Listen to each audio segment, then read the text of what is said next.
औज़ुबिल्लाहिमिनश्शैतानिर्रजीम बिस्मिल्लाहिर्रहमानिर्रहीम अस्सलाम वालेकुम वरहमतुल्लाहि वबरकातुहू। मैं मोहम्मद यासिर शरजील उस्मानी अपने यूट्यूब चैनल के साथ आपकी खिदमत में हाजिर हूँ। चलते हैं जी आज की वीडियो की तरफ।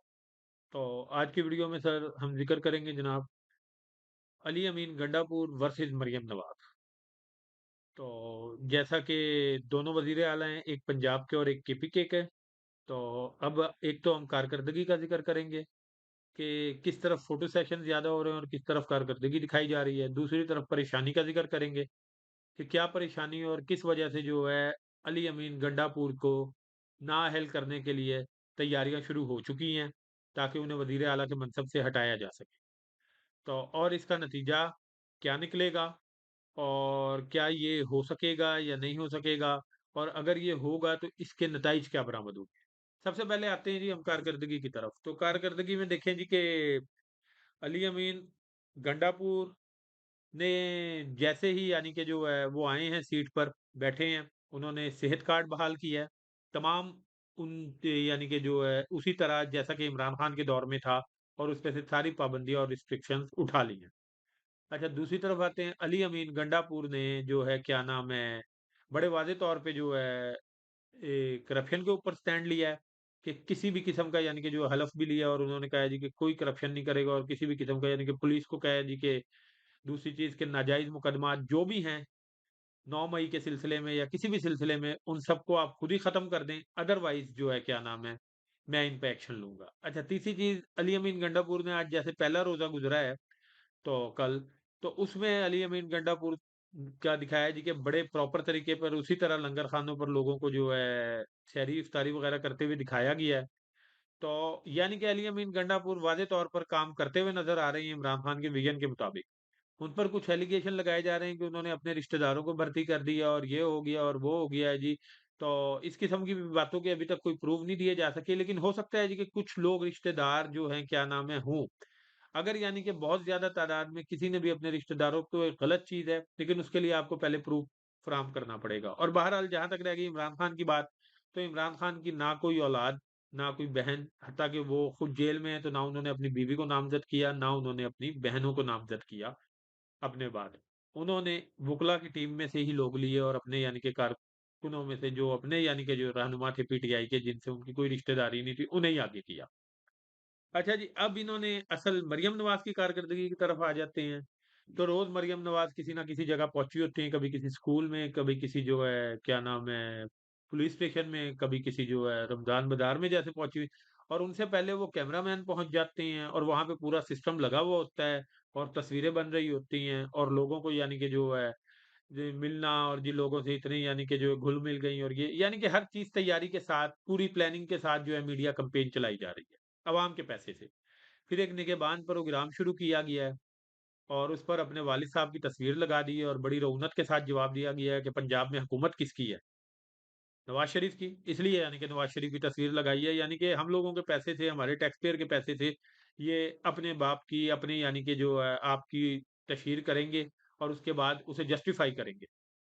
अच्छा, अब आ जाते हैं जी कि मरियम नवाज़ जो है क्या नाम है, यही निगहबान प्रोग्राम। इससे पहले आपको देखा, इवन मैं उसमें शहबाज शरीफ के भी दौर को काउंट करूँगा जी कि शहबाज शरीफ के दौर में रमज़ान बाज़ार से बड़े अच्छे तरीके से, यानी कि जो आप 13 वाला दौर उठा लें, 8 से 13 वाला उठा लें, 13 से 18 वाला उठा लें, रमज़ान बाज़ार थे और बड़े अच्छी यानी कि कारकर्दगी थी। इसी तरह यानी कि जो है जब भी यूटिलिटी स्टोर्स वग़ैरह जो थे, उन पे भी यानी कि जो है ये सिस्टम बड़े अच्छे तरीके से चलाया जाता था, और सफ़ेदपोश लोग, हत्ता कि यानी कि आम मिडल क्लास सारी यूटिलिटी स्टोर से भी यानी कि परचेज़िंग करती थी और रमज़ान बाज़ारों से भी परचेज़िंग करती थी।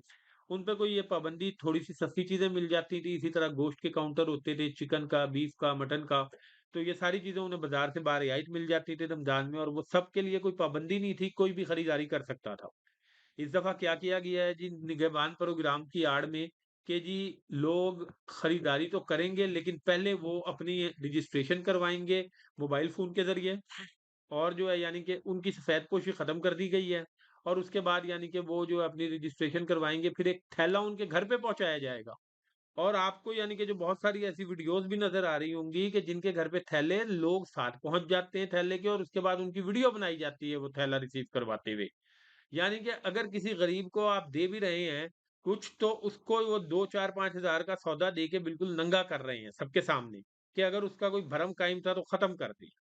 दूसरी चीज़ है उस शख्स को नहीं मिलेगा जो यानी कि जो फ़ोन के ज़रिए रजिस्ट्रेशन नहीं करवाएगा। क्या इससे बेहतर ये नहीं था कि आप अपनी तशहीर ना करते, कुछ यानी कि चीज़ों में कीमत कमी कर देते, ₹10 चीनी की कीमत कम कर देते, इसी तरह आटे वगैरह के थैले पे जैसे जो है सब्सिडी है, इसी तरह दूसरी चीज़ों पे कुछ सब्सिडी 10-10, 15-15 रुपए, 20-20 रुपए दे देते और सब लोगों को ये इजाज़त दे देते कि वहाँ से खरीद लें।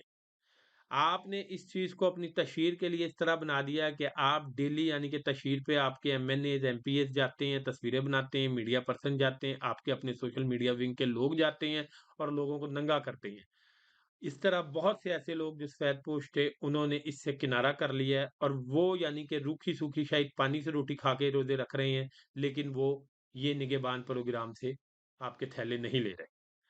तो दूसरी तरफ जी आ जाते हैं जी कि मरियम नवाज़ का दूसरा जो कारकर्दगी है वो क्या है जी कि पीटीआई वालों के खिलाफ क्रैकडाउन। चाहे वो पुरअमन एहतजाज करें लेकिन वो उनके खिलाफ जी कि इन्हें निकलने ही नहीं देना। ये जहाँ पे नज़र आए इन्हें उठा के वैनों में डालें और ले जाएँ।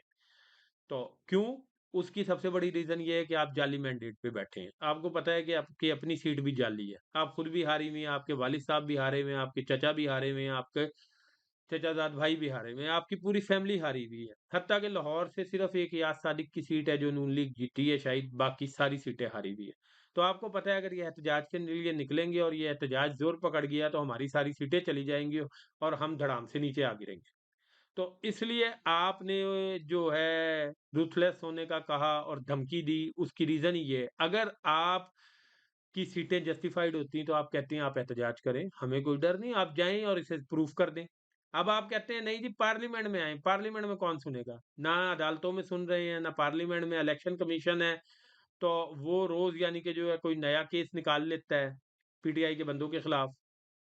तो अब जो है क्या नाम है, इसी तरह उन्होंने अली अमीन गंडापुर के खिलाफ जो है एक नाअहली का रेफरेंस यानी कि तैयार कर लिया है यानी कि जी वो अहल नहीं है। फैसला दिया है जी एक उन्होंने जो है इब्तदाई फैसला दिया है इलेक्शन कमीशन ने और तलब किया है अली अमीन गंडापुर को कोई 700 कनाल अराज़ी का केस है जी कि वो आर्ज़ी तौर पे उन्होंने अपने नाम करवाई थी और उस सिलसिले में यानी कि जो है ना वो अहल नहीं रहे अब सूबाई सीट के।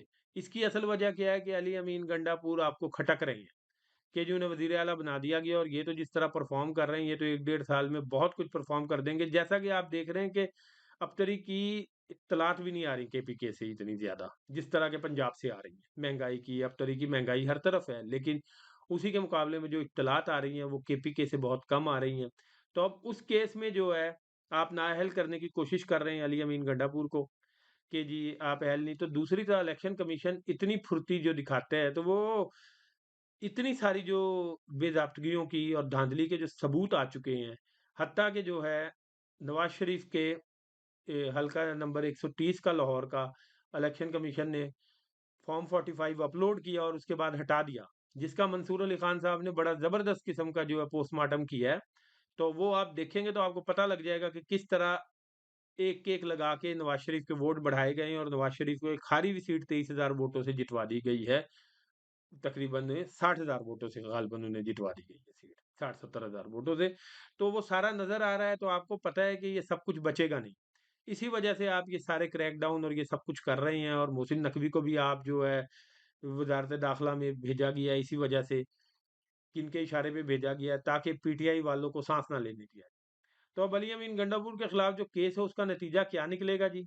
वो केस बड़ा बोगस है। आज तक अगर इलेक्शन कमीशन ने या अदालतों ने एवन फील्ड पे तो जिस पे सारे सबूत मौजूद थे, मनी लॉन्ड्रिंग के सबूत मौजूद थे, आपने बरी कर दिया नवाज़ शरीफ को और ऐसे बोगस केसेज़ में पीटीआई के लोगों को नामज़द करके नाअहल करने जा रहे हैं। उसमें एक चीज़ है जी कि देखें जी कि आगे से पेशावर हाई कोर्ट इसका क्या जवाब देती है क्योंकि पेशावर हाई कोर्ट पहले भी वाज़ेह तौर पे कह चुकी है कि हमारे वज़ीर आला के बारे में पंजाब पुलिस ये मत सोचे कि जी वो उन्हें गिरफ्तार करेगी। इस किस्म का यानी कि जो है बयान दे चुकी है पेशावर हाई कोर्ट और पेशावर हाई कोर्ट जब आप अली अमीन गंडापुर के खिलाफ फैसला करेंगे, तो उसका क्या नतीजा निकलता है वो भी सामने आएगा। दूसरी चीज़ फ़र्ज़ करें अगर अली अमीन गंडापुर को नाअहल कर ही दिया जाता है, तो क्या उसके बाद आप अपने किसी बंदे को वज़ीर आला बनवा सकते हैं? नहीं, वहाँ पे तो 2 तिहाई अक्सरियत है, बिल-आखिर फिर भी पीटीआई ही का कोई बंदा वज़ीर आला बनेगा। लेकिन असल चीज़ है कि आपकी कोई कारकर्दगी नहीं है और आप इस वजह से जो है, ये सारा कुछ कर रही हैं। तो अब आगे देखते हैं जी कि मरियम नवाज़ का ये डर आने वाले दिनों में ख़त्म होता है कि उनकी हुकूमत ही इंशाअल्लाह ताला ख़त्म हो जाती है। बहुत-बहुत शुक्रिया, जल्द मिलते हैं अगले व्लॉग